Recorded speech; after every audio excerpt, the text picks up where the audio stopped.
Hello everyone, so this is Rakshita. So we are going to start from class 8, chapter number 4, that is materials, metals and non-metal. So in this chapter we are going to study about what are materials, and that is of two types, metals and non-metals. So let's get started. So you are familiar with a number of materials like iron, aluminium, copper, etc. Some materials have been given in table 4.1. तो आपने जैसे iron, aluminium, copper, इन metals के बारे में तो आपने सुना ही होगा.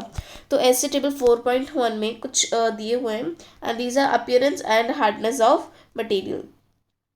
सो you have to tell that iron is means iron shiny होता है, डल होता है, इट्स शाइनी. एंड वो हार्ड रहता है, ये सॉफ्ट रहता है, this is also hard. So hard, okay.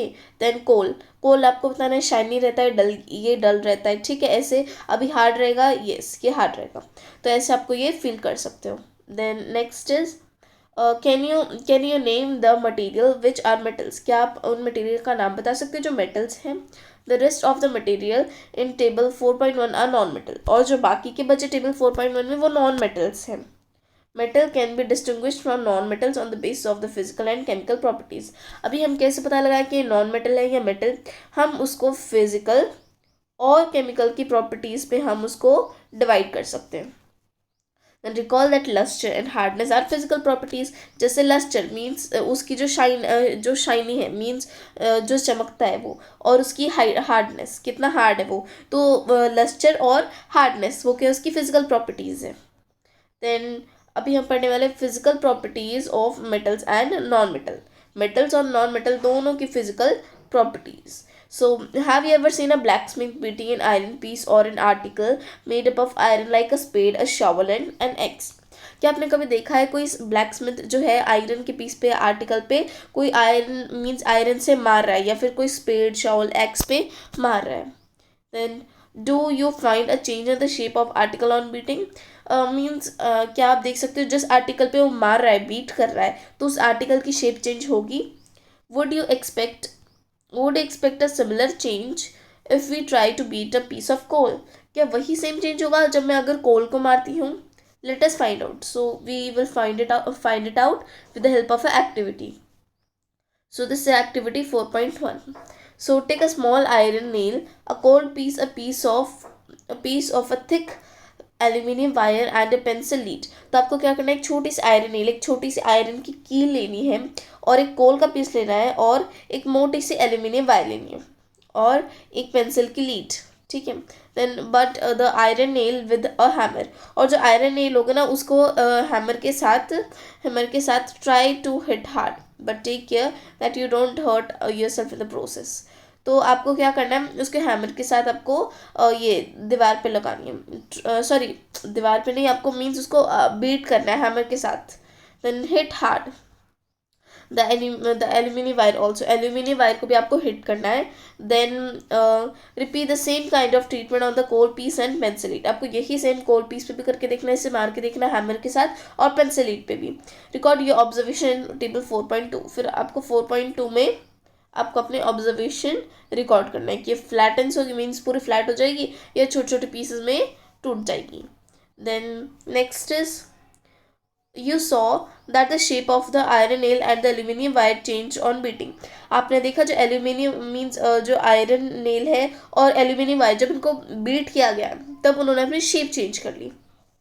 if they were beaten harder, these could be changed into sheets. अगर उनको और तेज से मारा गया होता तो वो शीट्स में चेंज हो जाते. You might be familiar with silver foil used for decorating sweets. आपको सिल्वर फॉइल के बारे में तो पता ही होगा, मीन्स जो स्वीट्स वगैरह को पैक करते तब वो काम आता है डेकोरेशन के लिए. You must also be familiar with the aluminum foil used for wrapping food. Means जब भी आप स्कूल में फूड खाना लेके जाते हो, लंच ब्रेक वगैरह, तो उसमें आपकी मम्मी जो है वो रोटी के इसमें मतलब रोटी और पराठा जो भी लेके जाते हो तो उसको एल्यूमिनियम फॉइल में पैक किया जाता है, ठीक है. Then the property of metals by which they can be beaten into thin sheets is called malleability. Means ये property of metals which can beaten into sheets, thin sheets, means ऐसा कोई metal जिसको जो हम बीट करने पे वो sheets में मीन्स प्लेन शीट्स में हो जाए, तो उस प्रॉपर्टी को क्या बोलेंगे हम, मैलिएबिलिटी, ठीक है. This is a characteristic property of metal. तो ये क्या है, मैलिएबिलिटी, ये प्रॉपर्टी ऑफ मेटल्स है. And as you must have noticed, materials like coal and pencil lead not show this property. आपने देखा है कि जैसे कोल और पेंसिल में ये प्रॉपर्टी नहीं है. Can we call this metal? तो क्या पेंसिल लीड और कोल को हम मेटल कह सकते हैं? Can you hold a hot metallic pan which is without a plastic और a wooden handle and not get hurt? क्या आप कोई एक मीन्स मेटालिक पेन ले सकते जो बहुत ही ज़्यादा गर्म है और उसमें प्लास्टिक भी नहीं लगा है, या एक वुडन हैंडल है और जिससे आपको दर्द नहीं हो रहा, मीन्स हर्ट नहीं होगा? Perhaps not. वाई? ऐसा नहीं होगा, क्यों? क्योंकि why? Try to list some other experience in which a wooden और plastic handle protects you from being hurt while handling hot things. जो प्लास्टिक या फिर वुडन का हैंडल रहता है तो उसकी वजह से आपको क्या है, दर्द नहीं होता, ठीक है, आपको गर्म फील नहीं होता. Then on the basis of these experience, what can you say about the connection of heat by wood and plastic? तो इसके बेसिस पे आप wood और plastic का मीन्स वो कितनी हीट देते हैं, कितनी हीट प्रोड्यूस करते हैं, उसके बारे में आपका क्या एक्सपीरियंस है? You must have seen an electrician using his screwdriver. What kind of handle does it have? Why? And let us find out. आपने देखा होगा कोई इलेक्ट्रिशियन को जब वो स्क्रू ड्राइवर यूज़ कर रहा है तो वो किस टाइप का हैंडल रहता है उसका और क्यों रहता है ऐसा. तो ये हमें फाइंड आउट करना है with the help of activity, that is activity 4.2. So recall how to make an electric circuit to test whether electricity can pass through an object or not. तो आपको रिकॉल करना है कि जब इलेक्ट्रिक सर्किट को हम मीन्स जब electric circuit को टेस्ट करते हैं to test whether electricity can pass through an object और नॉट. कोई भी अगर हमें ऑब्जेक्ट को टेस्ट करना होता है तो हम टेस्ट करते हैं कि ऐसे बाय द इलेक्ट्रिक सर्किट की इलेक्ट्रिसिटी पास हो रही है कि नहीं. Then you might have performed so एक minute, this is electric tester, ये आयरन है, then this is cell and this is the bulb, so it is connected with the wires. If electricity is flowing, so it is a good conductor of electricity and the bulb glows here. So you have performed the activity with various objects in class 6. अपने class में बहुत सारे object के साथ ये activity की हुई है. Now repeat this activity with the material mentioned in table 4.3. अब जो टेबल 4.3 में जो जो दिए गए हैं उनके साथ आपको क्या करना है, बताना है गुड कंडक्टर है, पुअर कंडक्टर है या गुड कंडक्टर. सो आयरनिल ये गुड कंडक्टर है जी, गुड कंडक्टर. सल्फर ये पुअर कंडक्टर है. Coal piece that is also poor conductor and copper wire that is good conductor. Okay, so ये दो good conductor and 2-3 bad conductor. Okay, so then after that observe and groups these materials into good conductor as poor conductor. अब चार ही है, दो good conductor और दो bad conductor है, तो आपको इसमें क्लासीफाई कर सकते हो.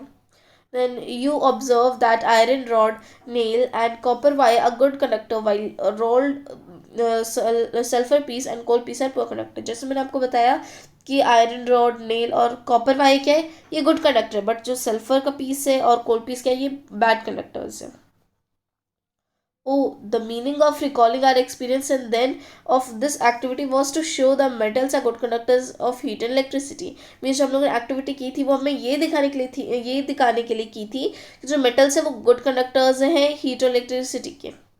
We learned this in class 6. अभी सेकेंड प्रॉपर्टी के मेटल क्या है, गुड कंडक्टर होते हैं. So where do you find the use of aluminium and copper wires. तो आपको एल्यूमिनियम और कॉपर वायर का यूज़ कहाँ से आपको मिला? Have you seen wire of coal? Definitely not. आपने कोल की वायर्स देखी है? बिल्कुल भी नहीं देखी. Then the property of metal by which it can be drawn into wires is called ductility. Means जिस मेटल को जब हम बीट करते हैं, मीन्स जब हम उसको वायर्स में ड्रॉ करते हैं तो उसको क्या बोलते हैं, डक्टिलिटी.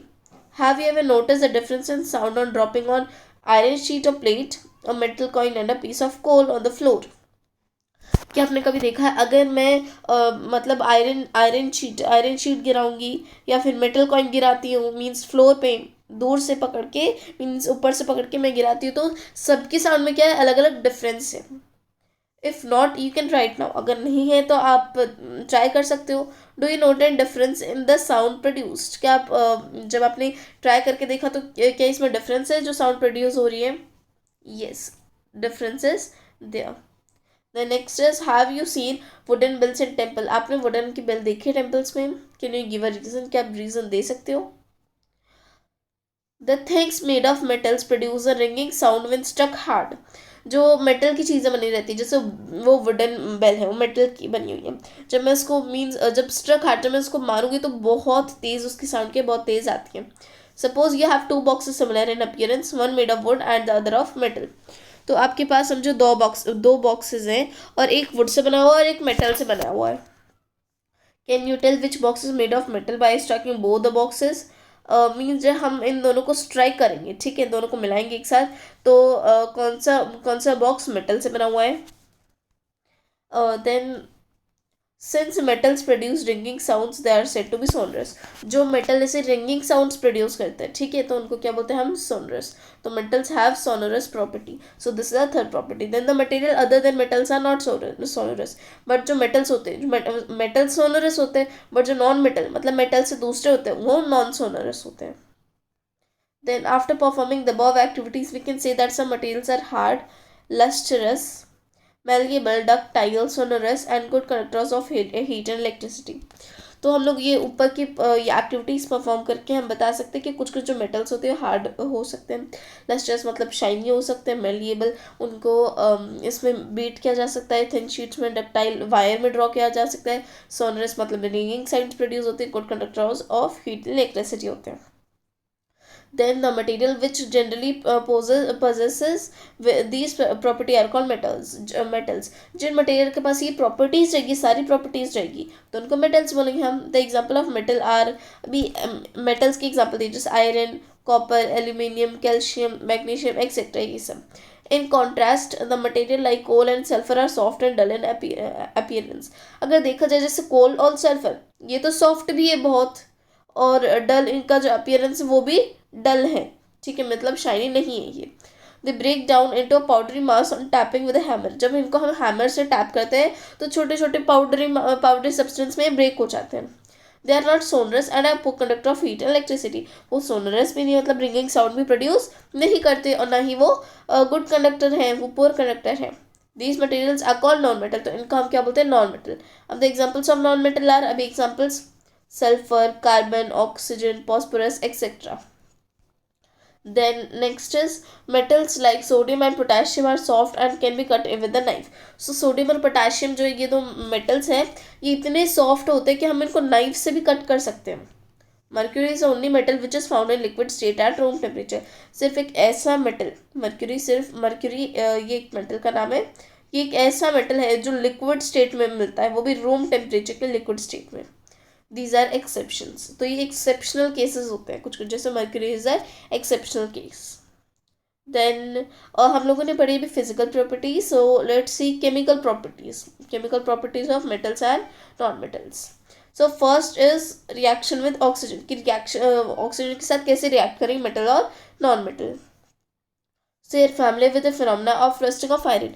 आपको मतलब रस्टिंग ऑफ आयरन तो पता ही होगा, जब आयरन को जर लग जाती है। recall the reaction by which rust is formed. आपको वो रिएक्शन रिकॉल करना है जब रस्ट बनती है। You had also performed in class 10 and an activity of burning of magnesium ribbon in air. आपने क्लास 10 में पढ़ा हुआ है कि मीन्स जो मैग्नीशियम रिबन है वो कैसे बर्न होती है हवा में। You had learned that in both the process oxide formation takes place. इन दोनों प्रोसेस में जो ऑक्साइड है वो दोनों में फॉर्म होती है। Complete the following reaction of iron and magnesium with oxygen. So हम लोगों ने मैग्नीशियम को ऑक्सीजन के साथ रिएक्ट करवाया। सी आयरन मतलब आयरन का फी, oxygen O2 plus water H2, तो क्या बनता है? देन magnesium plus oxygen, what does it forms? Then magnesium plus oxygen, that is magnesium oxide. Then you can like this, you can find it out. The next is activity 4.3. Let us check the nature of rust formed as a result of the reaction between iron, oxygen and water. सो आपको क्या करना है? आपको अभी rust का nature find out करना है। तो उस वो कैसे आप फाइंड आउट करोगे? आयरन, ऑक्सीजन और वाटर, इन तीनों को, जो इन तीनों का रिजल्ट आएगा that will be the nature of rust. Collect a spoonful of rust and dissolve it in a very little amount of water. तो आपको क्या करना है? एक स्पूनफुल लेनी है, मीन्स रस्ट की एक स्पून लेनी है जिसपे फुल आप रस्ट डालोगे और उसको वाटर में आपको मिक्स कर देना है। Then after that you will find that the rust means suspended in water. आप देखोगे कि रस्ट क्या सस्पेंड ही है वाटर में। देन क्या करोगे आप, शेक द सस्पेंडेड वेल, जो सस्पेंड होगा उसको आपको अच्छी तरह आपको शेक करना है, अच्छी तरह आपको उसको स्पून के साथ मिक्स कर लेना है। Test the solution with red and blue litmus paper, आपको फिर रेड और ब्लू इन दोनों लिटमस पेपर से आपको चेक करना है। व्हाट डू यू ऑब्जर्व, आपने क्या ऑब्जर्व किया, इज द सॉल्यूशन एसिडिक और बेसिक, क्या ये सॉल्यूशन एसिडिक है या बेसिक है। यहाँ पे दिखाया है testing the nature of rust, so this is rust, आप ऐसे एक स्पूनफुल ले सकते हो। देन ये रस्ट सस्पेंशन है, ठीक है, ऐसे सस्पेंडेड होता है रस्ट। फिर अभी ये red litmus paper, okay, so this is ready, थोड़ा थोड़ा ब्लू में कन्वर्ट हो थोड़ा सा, ठीक है। Then let's see, then Paheli saying that does copper also gets rusted, क्या कॉपर भी रस्ट होता है। I have seen a greenish deposit on the surface of copper vessel, मैंने मीन्स एक कॉपर के वेसल पे ग्रेनिश डिपॉजिट देखा था, ग्रीन कलर का धब्बा था उसके ऊपर। So now next is when a copper vessel is exposed to moisture for long it acquires a dull green coating।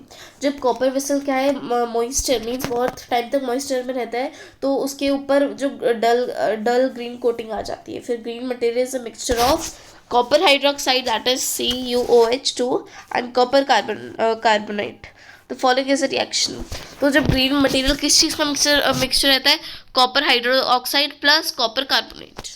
So you can see this is copper hydroxide and copper carbonate। so फिर वो क्या बनता है, CuOH2 CH2 plus CuCO3, this is copper hydroxide and copper carbonate। अब ये दोनों ये क्या है, moisture, 2 copper plus moisture, that is wait yeah 2 copper are there plus water plus carbon dioxide plus oxygen, what does it gives, copper hydroxide and copper carbonate। so let's move to another one। so this is now recall the activity of burning magnesium ribbon। अभी आपको recall करनी है जो आपने class 7 में magnesium ribbon की ये activity perform की थी। The ash obtained on burning magnesium ribbon is dissolved in water and tested for its acidic and basic nature। तो फिर क्या, जो ऐश जो मिली थी, जो मतलब जो ऐश बची थी मैग्नीशियम रिबन को बर्न करने के बाद, अभी हम उसको वाटर में मिक्स करेंगे और फिर टेस्ट करेंगे कि उसका नेचर एसिडिक है या basic. Is the solution acidic और बेसिक, सॉल्यूशन क्या एसिडिक है या बेसिक है। How do you ascertain this, तो आप असर्टेन मीन्स आप कैसे पता लगाओगी। you must have observed that the red litmus turns blue। आपने देखा जब रेड जो है रेड लिटमस ब्लू में टर्न हो जाता है, so oxide of magnesium is also basic, तो इसलिए अभी हम लोगों ने देखा था कि वो रेड ब्लू में चेंज हुआ था, so that is basic in nature. In general metallic oxides are basic in nature, ज़्यादातर क्या ये मेटालिक ऑक्साइड क्या है, बेसिक ही रहते हैं नेचर में। Now let us now observe the reaction of non metal with oxygen. अभी हम लोगों ने मेटल का देखा ऑक्सीजन के साथ, अभी नॉन मेटल्स देख लेते हैं कैसे, how do they react. So activity 4.3 to be demonstrated by the teacher in the class. So teacher should be present there while doing this activity। So take a small amount of powdered sulfur in a deflagrating spoon। Deflagrating spoon means जो spoon जो एकदम थोड़ी सी जो जैसे ये जो उसका handle रहता है ना, थोड़ा सा बड़ा होना चाहिए, ऐसे बड़ा होना चाहिए हैंडल, ठीक है। So that is deflagrating spoon. तो if deflagrating spoon is not available, you may take a metallic cap of any bottle.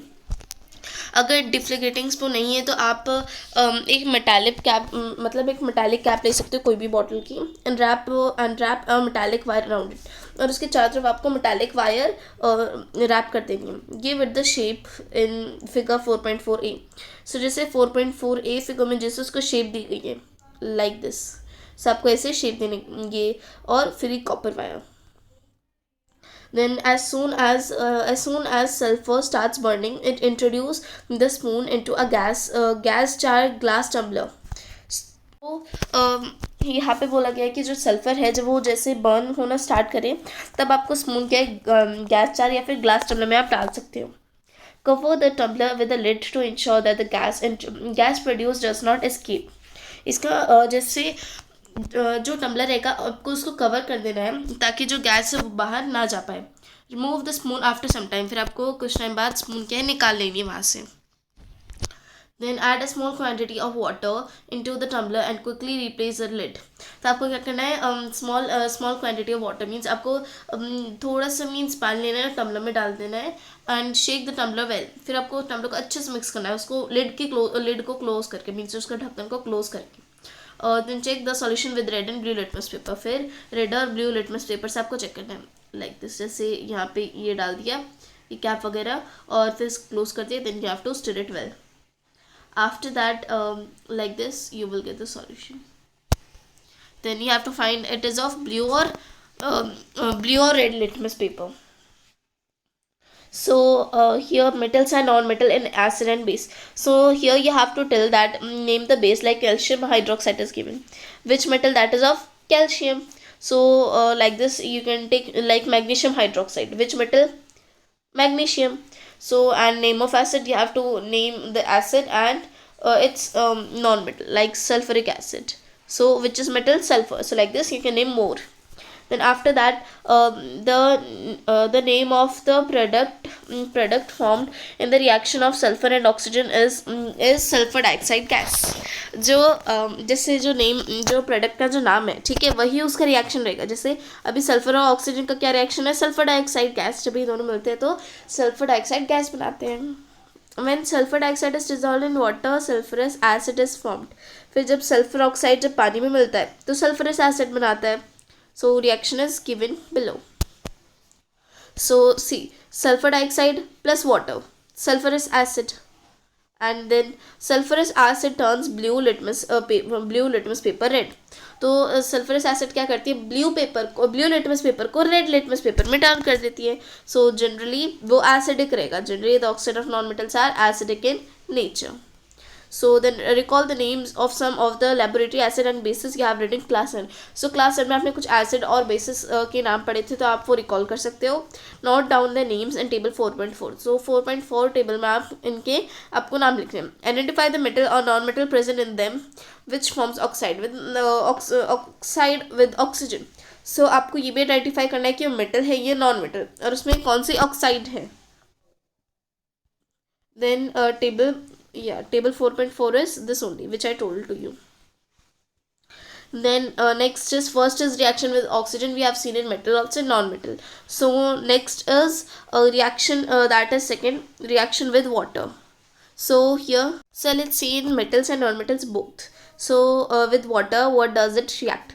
Then sodium metal is very reactive. Sodium metal जो है बहुत ही ज़्यादा reactive है. Then it react vigorously with oxygen. What means बहुत ज़्यादा vigorously, बहुत ज़्यादा means बहुत ज़्यादा ही react करता है oxygen और water के साथ. A lot of heat is generated in this reaction. जब ये react करते हैं तो बहुत ज़्यादा heat जो है वो generate होती है, produce होती है. It is therefore stored in kerosene. इसलिए क्या है, सोडियम को हम लोग केरोसिन में स्टोर करके रखते हैं. Then next activity is the activity 4.5. So let's read this. So to be demonstrated by the teacher. So जब आप ये perform कर रहे हो तब your teacher should be there. So during demonstration special care should be taken that the size of sodium metal piece is roughly the size of a wheat grain. तो आपको देखना है जब आप ये सोडियम मेटल ले रहे हो उसका साइज उतने जितना होना चाहिए जैसे एक व्हीट ग्रेन का रहता है, ठीक है, एक गेहूं का रहता है. It should be held with a pair of tongs. तो आपको ये हाथ से नहीं पकड़ना, आपको ये मीन्स जो टोंग्स आते हैं पेयर ऑफ टोंग्स उनसे आपको ये पकड़ना है. Then take a 250 ml beaker glass tumbler. तो आपको 250 ml का glass tumbler लेना है. Fill half of it with water. उसको आधा आपको पानी से भरना है. फिर now carefully cut a small piece of sodium metal. फिर आपको एक मीन्स छोटा सा पीस आपको कट करना है सोडियम मेटल का. Try it using filter paper and wrap it in a small piece of cotton. फिर आपको उसको फिल्टर पेपर की हेल्प से सुखाना है और फिर उसको कॉटन की छोटे से पीस आपको उसको रैप कर देना है.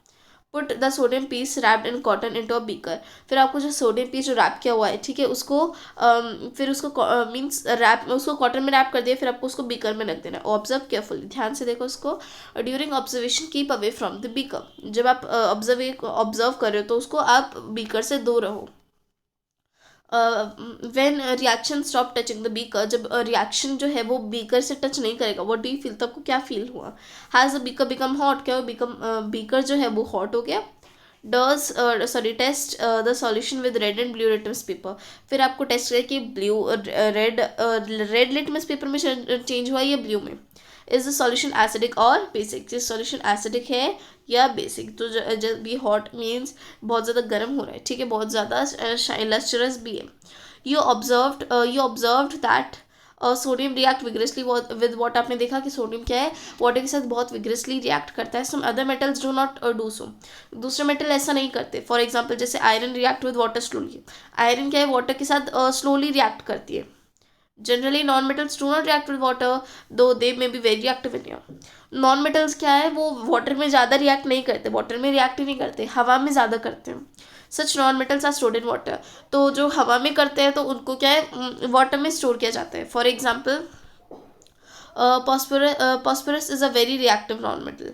अब यहाँ पे जैसे पॉस्फोरस का एक बहुत ही ज़्यादा रिएक्टिव नॉन मेटल है। It catches fire if expose to air, जब ये एयर के कांटेक्ट में आता है तो ये फायर को कैच कर लेता है। To prevent the contact of phosphorus with atmospheric oxygen it is stored in water, ताकि फॉस्फोरस का जो कॉन्टैक्ट है एयर के साथ ना हो पाए, मतलब ऑक्सीजन जो एटमॉस्फेयर में प्रेजेंट है उसके साथ ना हो पाए, इसलिए हम इसे वाटर में स्टोर करके रखते हैं। सो नेक्स्ट इज ये हम लोग ने देख लिया water reaction with metal and non metal दोनों में। अब थर्ड है हमारे रिएक्शन विद एसिड। सो इसमें हम reaction with acid we are going to continue it in second part. So I hope which I taught you got it. So we have completed first part here. So thank you so much for watching this video. Bye guys.